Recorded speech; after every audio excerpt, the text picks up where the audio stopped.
مساء الخير، مساء النور، وش حوالكم الحباب الزينة؟ ان شاء الله تكونوا لاباس وبخير عليكم. وصفة اليوم اللي هي البوراك التركي لكن بالعجينة. خاطر العجينة اللي تتباع عندهم هما لهنايا اللي يستعملوها ياسر. درت لكم بالعجينة يعني اللي ما كانش في البلاد، خاصة في الجزائر. عجينة اليوفكا هذيك تتباع، دونك درتها لكم بالعجينة اللي يستعملوها هما تاني لهنا. لهنا العجينة تاعهم واش تحتاجوا؟ احتاجوا الفرينة كيما تحبوا نتوما. انا درت 400 غرام البنات. نتوما ديروا انا درت 4 كيسان يعني 400 غرام. نتوما ديروا حسب، تقدروا ديروا النص تاعها، تقدروا كيما تحبوا نتوما، مع شويه ملح حاجه عينيكم، وتلموها بالماء. خليوا العجينه تاعكم، انا جريتها شوي، نتوما خليوها تكون متماسكه، ما تلصقش في يديكم، وخليوها تريح. تحبوا ديروها صباح، تخليوها العشيه، تحبوا المهم نساو عليها العجينه، بلوها وخليوها نساو عليها باش تمدلكم، باش يطلق العلك، خاصه الفرينه كي تعود مليحه تمشي لكم، تتحل لكم في ساعه العجينه تاعكم. الحشوه لهنا وفاتني الفيديو ياسر.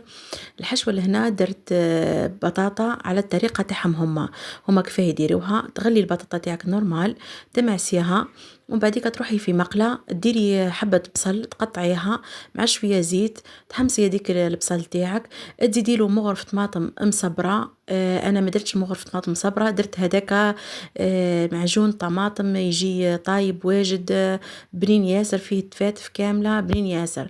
درت مغرف منه، وملح فلفل كحل برك، ما درتش توابل. وزدت هذيك البطاطا بعد ما معزتها، زدتها في المقله، وكم شفتوني فرغتها في صحن، وزدت لها الفرماج. ما ديروش فرماج كريمي، ديروا فرماج يكون حاكم روحه هكا شويه، مش فرماج الكريمي خلا باش ما يتحلكمش كي طيبوها في الكوشه. لهنا العجينه تاعنا بعد ما رقدت، جبت حليتها يا البنات، قسمتها على 5 كرات، وخليتهم تاني يريحوا هكا شويه. وجبت نحل بالوحده على حجم الصينيه اللي عندك هكا. هنا نحتاجوا لل 125 غرام زبده، ونص كاس زيت. هذه هي علاه يجيكم مورق كاك، ويجيكم هذيك التقرميشه تاعو برك، هذا واش يحتاجوا فيها. شفتوا العجينه علاه قلت لكم انتم ما تجريوهاش، انا شويه ها جريتها لهنا، تعبتني شوي. انتم حاولوا ما تجريوهاش، مع ديروا هذه الزبده والزيت تولي لكم سوا تتحلل لكم على الكيف. شتو كي ترقوا تاني مليح، الخدمه تاعها تجيكم سهله خلاص. لهنايا خليو بعد ما ديروها، قلت لكم تحطوا واحده فوق واحده. حلوا الاولى هكا بشويه فرينه بيان، ومن بعد ديك دهنوا الصينيه تاعكم الاولى بشويه زبده كما راكم شفتوا. حطوا الاولى، حطوا الثانيه، حطوا الثالثه، مع كل بين واحده وواحده حطوا الزبده ديك والزيت، باش ما تلصقش في بعضها. غطيوا عليها وخليوها على جهه تروبوزي خلاص حتى 20 دقيقه ولا نص ساعه.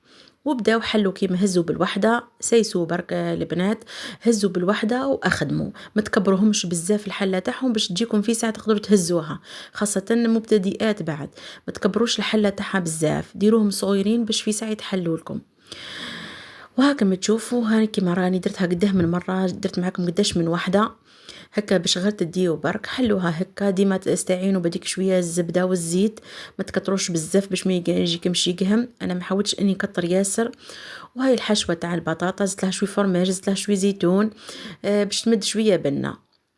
هما البطاطا البوراك تاعهم هذه هي الطريقه اللي يديروها كيما هكا، فيها البصل يحمصوه كيما قلت لكم في المقله، يزيدوا لها طماطم صبره ولا معجون الفلفل الحلو، ويخلطوا كلش في بعضه، ومن بعد يفرغوها في صحن ويخليوها تبرد. يزيدوا لها الفرماج، كاين يزيد لها، كاين ما يزيد لهاش، كاين يدير سلق الحشو حسب نتوما واش حبيتوا، كاين يدير سلق مع الفرماج، كاين يدير غير فرماج ومعدنوس. الجبن تاعهم ما يجيش كريمي، يجي الجبن الابيض هذاك اللي شويه يابس، يديروا حتى في الريجيم يعني مليح حاكم روحه يتفتت سبيسيال. هنا يتباع البوراك. كما قلت لكم هكا حطوا ولويو وخلاص. الحله الاولى هذيك حاولوا تطويوا شوي منها، الحاشيه اللي جاتكم خشينه نحيوها. اذا جاتكم رهيفه قدرتوا تحلوها. انا البوطاجي تاعي وشويه صغير، راني تعذبت درتهم كبار والله لا حصلت فيهم، وليت نقص، وليت الكعبه كامله ما نخليهاش تكمل للاخر. وبقاو دوروا برك سيسوا الحبه تاعكم هكا بشويه بشويه بشويه. كيما انا العجينه هذيك من هكا شفتوا كيفاه خشينه، باسكو ما عنديش كيفاش نزيد نحل اكثر، دوك نحيها ما نخليهاش هذيك باش يجيكم ما يجيكمش معجن، ما يجي يطيب لكم، ما يجيكمش ملكز. هذا مكان العجينة اللي تنحيوها خليوها تروبوزي ومن بعد تزيدوا لموها وخدموا بيها. ودرت انايا درتهم كيما المحنشة هكا، هاني نحيتهم شفتوا، ها هي. وكيما شفتها تاني بزاف، هايا ديك الطرف الاخرى كامله زدت نحيتو هكا وخلاص. ها هي البنات دوروا برك وخلاص.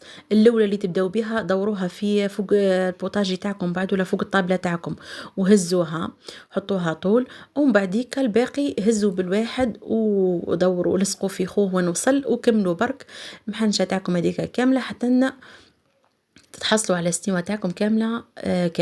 يعني دورتوها كامله. ها هي البنات طريقة سهلة خلاه. يعني العجينة تاعكم نوصيكم برك في البلان تاعها الأول ما تجريوهاش برك، وحاولوا تعجنوها شوية، ما تجريوهاش، خليوها شوية متماسكة، على خاطر نعرفوا العجينة الفرينة خاصة الفرينة كي ترقد تطلق روحها.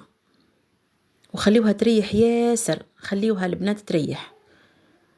يعني حاولت اني هاي الحاشية كي عاد خشينة وما عنديش كيفاه نزيد نحل، انا نبقى نحل فيها هكا مع التصوير، وهي وليت نحيتها كاملة ونزيد خدمت بها كيما شفتوا. الباقي دوك تشوفوا الاشكال اللي زدت درتهم هنا، هادوم الاشكال كيما هكا يتباعوا برا البنات كيما هكا.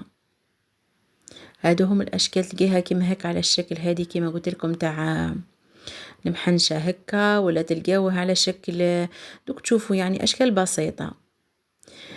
انا دا حبيت ندير لكم بالعجينة هادية، لكن هما المره الجايه ندير لكم بالعجينه اللي تتباع دوك نشريها من السوق، تتباع طول لهنايا اليوفكا اللي تقدروا تبدلوها تعوضوها بعجينه الفيلو اللي يديروا بها البوراك، ديروا بها البوراك التركي هذيك اللي تتباع في الماركات. بس اللي تحب بالوصفه البوراك تاع العجينه ها هي. ما قدرتش نحلها معاكم لايف، تحكم اليد ياسر وتعطلني، سي بوغ سا درتها لكم فيديو باش تقعد لكم الوصفه من تحتاجوها ترجعوا لها. طريقة سهلة خلاه. العجينة مشيوها في يديكم، ما تخافوش من العجينة، اي وصفة ديروها ما تخافوش منها، فقط ديروا شوية زبدة وزيت تاعكم تاني من الفوق ودخلوها الطيب. لهنايا الكوشة تكون مسخنة من قبل، دخلوها الطيب، يعني ما تديش وقت بزاف، تقريبا نص ساعة ولا حسب الكوشة تاعكم. انا شعلت من الفوق ومن التحت عليها باش طيب لي مع بعضها. اللي ما تشعلوش معليهش يطيب من التحت، كي يشوف الحاشية هك حمارت يزيد يشعل عليها من الفوق باش طيب وخلاه. ما تقوش النار تاعكم باش ما تتلهف لكمش، هي عجينه على خاطر. هذه الصوص تاع العجينه كما شفتوا قلت لكم غير زبده وزيت، 125 غرام زبده ونص كاس زيت. نتيجة هاي كيفاه خرجت البنات. خليكم دوكا تسمعوا القرمشة تاعها كي قاعدة نقصها. الملتقى ان شاء الله في فيديو قادم، نتمنى تجربوا الوصفة. تهلاو في رواحكم، دمتم